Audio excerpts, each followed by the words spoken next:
Hey, my friends, I don't know how many of you have had out-of-body experiences. I'd love to hear from you if you have, maybe a little bit about what happened. I'm going to share my most amazing out-of-body experience, and no drugs involved. No drugs. This took place in 1980. I was doing the LifeSpring training then, but I was not in one of the real intense trainings, the basic or the advanced. I was in the training coordinator program. And that's where we supported the program itself and doing the trainings themselves. We would be in the back of the room, helping facilitate, setting up the chairs, playing the music, all that kind of stuff. Just keeping an eye on people, helping them out and whatnot. But we had a weekend training for us that was put on, and it was a lot different than the other two trainings. And it was a lot more relaxed, and it was a lot more about consciousness. And I had a wonderful teacher there. His name was Ray Blanchard. He was an African-American, probably in his late 30s. Beautiful man, had the most exquisite eyes, just beaming, beautiful eyes, and a smile. He was almost like some of these Indian gurus you see that are very happy all the time. But he was a Western man, wore a suit, looked modern, didn't act pretentious or phony or anything. He was just a man who was very, very, very wise, I think. And anyway, he led us in this training. And what we did that weekend was we did some physical activities that were very unusual. For instance, I got to go out and pretend to be Tarzan. So I wore basically an outfit that was just a towel or something I had through my groin there wrapped with a belt around it. So it was very primitive looking. And I found some kind of goofy beads I had around my neck. And that was it. Barefoot, no shirt. And I had to go and hitch a ride or get a ride. I had to get there somehow across town to the training center. And it was about 10 miles across town in Phoenix. And the rule was I was not allowed to speak. No words were allowed. I had to basically just make sounds at the very most, and that was it.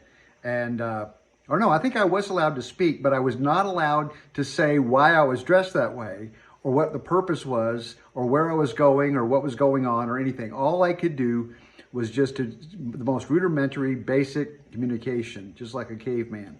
So that's what I did. I went out and I hitchhiked, and it didn't take very long. I got a ride pretty quick, amazingly enough. And I gave him the address, and I said, "Can you take me here?" And that's all I was really allowed to say. Give him the address, "Can you take me here?" And they said, "We can take you halfway." I said, "Good enough." So I got in the car. They started asking me all kinds of questions. "What's going on with you, man? How come you're dressed like that?" I couldn't say. I had to just keep coming up with just nonsensical non sequiturs, put them off. I had to, fake it really and wing it and improvise. And so I got a second ride and same kind of thing. People were just hysterically laughing the whole time, and they seemed to really get a kick out of me. So I get to my location, I go in, I change back into my regular clothes, and I'm just feeling so happy that I pulled it off. I got there, I accomplished my mission, doing it exactly as I was instructed. And no harm, no foul, nobody was hurt. This was not a stressful thing. It was actually very fun. Then we went inside the room and we did an exercise. It was called palms up, palms down. Very simple. And we sat there with our eyes closed and our palms up, and they gave us the instruction: palms down, palms up, palms down, palms together, palms apart, palms together, palms apart, palms up, palms down. So we repeated this palms together, palms up, palms down exercise for I don't know how long, 10 minutes, 20 minutes, maybe half an hour. I couldn't say how long it went, but I do know this. I reached a certain point in doing that exercise where I could intuitively tell when the next command, what it was going to be. I literally was in a zone. It took a while, but I started relaxing and I could just sense when it was going to be palms up, palms together, palms down, palms. And maybe there was a rhythm to it or something. I don't know. To this day, I don't know. But all I know is I continued doing this and I'm just like in a bliss state, I guess.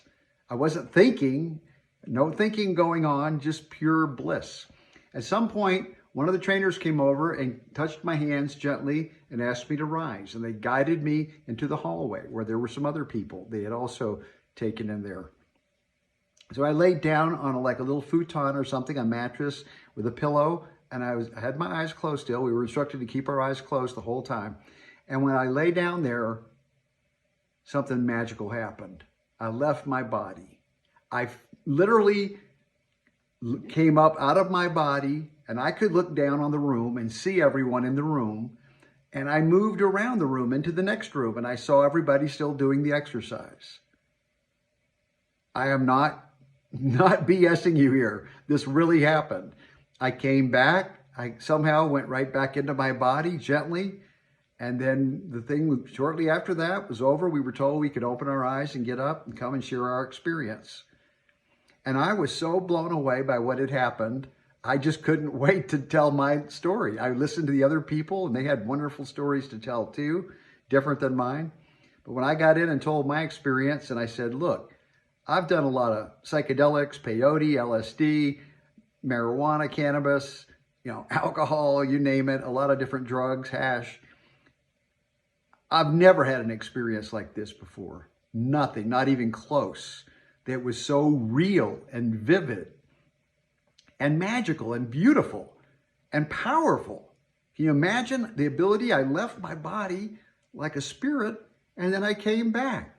And that taught me something about myself, about my capabilities, that I've never been able to reproduce that and duplicate it to this day.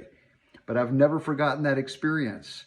And it taught me that I am much, much more than just this physical body. Yeah, I'm a collection of my memories, that's for sure. I'm a soul. I like the idea that I'm a soul having a physical body, but I feel a lot more like a physical body than I do a soul for the most part.